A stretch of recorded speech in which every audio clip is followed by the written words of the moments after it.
Hi, Kit. It's always a pleasure talking with you. Mike, always a pleasure talking to you too. We're so excited to be talking about our students, but before we do that, why don't you give our alumni, friends, and our community a brief overview of your responsibilities on campus as the Vice President of Student Life. I am responsible to work with a wonderful staff to provide a good student experience. You know, we want to support our students' success, so we do that through counseling, through health services, through participation in leadership and activities, all those kinds of things. So it's really providing a strong student experience. I'm sure you guys bring that every single day. So let's talk about that.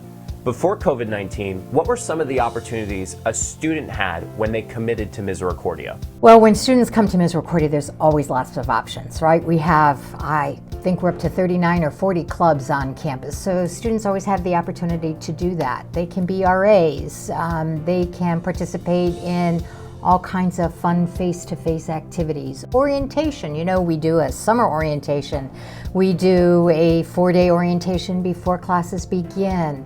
And that's an opportunity for students to get to know one another, to really form some friendships. I think there was a lot of pivoting happened with your division from residence life to orientation. Talk me through some of those obstacles you faced and what your team has done to overcome them. What we do really well is relationships, right? We do a lot of personal connections. COVID has changed everything. We had to, when we went remote last spring, we came together as a team and met constantly to talk about how do we provide the student experience remotely? What are the creative ways that we can still connect and engage our students? So we created Cougars in the Cave. And it was an opportunity for students. We did a lot of online kinds of programming. So there were things from campus ministry. There were things from student engagement, the Insalaco Center, CAP Center. And again, we had a lot of fun Instagram Live activities with Darcy running bingos and things of that sort. But it was a real challenge. Again, our strength has always been the high touch. And we had to move to a high tech. But I think we've been able to do that successfully. Clubs and organizations tended to meet more online or through Zoom, you know, as opposed to face-to-face. So those kinds of things. Although we have maintained some of the SOAR activities, the outdoor education kinds of things. We've done snowshoeing and hiking and things like that because being outside is a really good thing. So we've really tried to take from the inside and move things outside if we can. In the fall we were lucky. We had great weather. We had some tents outside, so we'd run some activities outside, but they've had to be smaller. You know, we're doing a lot of grab and go, some activities in the lobby. In fact, yesterday we made stress balls. And I love this. I've been playing with it for the past couple of days, and it certainly does help reduce our stress during this time.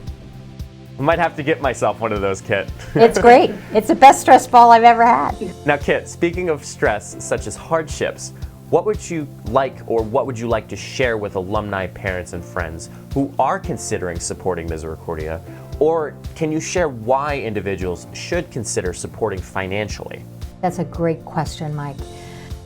This has been a really challenging year for many, many families and for many of our students. We've had students whose both parents have lost jobs. So we've seen the need for not only emergency fund money, you know, to fund books, students that can't buy their books, students that may be living off campus that can't afford all their rent. And if they can't live, they can't go to school. Somebody who may have lost their health insurance.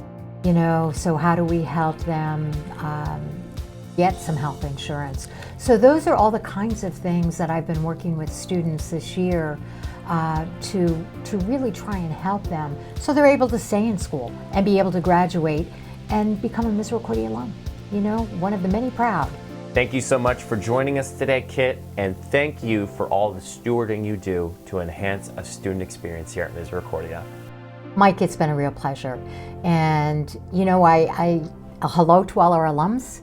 I know many of you And I hope that you're all doing well during this time. I know it's been difficult for all of us, but however we could support each other during this time, we're always here, and I know you're here for us too. So thank you.